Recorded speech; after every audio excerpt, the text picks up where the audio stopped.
Frankie was a boy from a large family. He was one of 7 children, and his mother and father owned a business that was very successful. He was a young man in a rich family, and as he grew up, he lived a big, flashy life. But Frankie was also incredibly compassionate. His father owned a store, and one day his father had sent him out to sell some products. He was selling when a beggar came up asking for money. Frankie finished the deal and then left everything his father had sent him with and found that beggar. He emptied his pockets, giving the man everything he had, including the profit. His friends teased him, and his father was incredibly angry.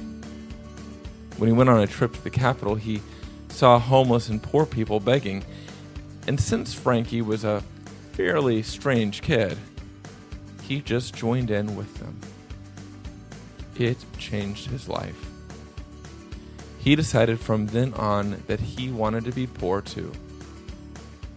Back home, he went to a little country church near town and had a vision to repair God's house. He thought, well, I can work on this little church, sure.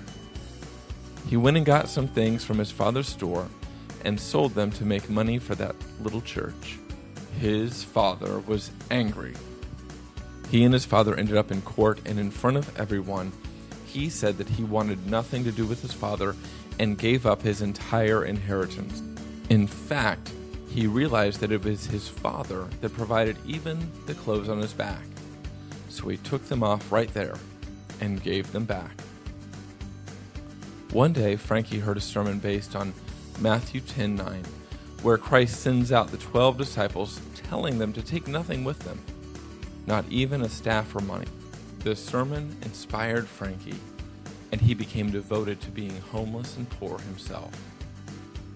Frankie's story is actually the story of a young man named Francesco, who was born in late 1181 or early 1182, and is known to us as Saint Francis of Assisi.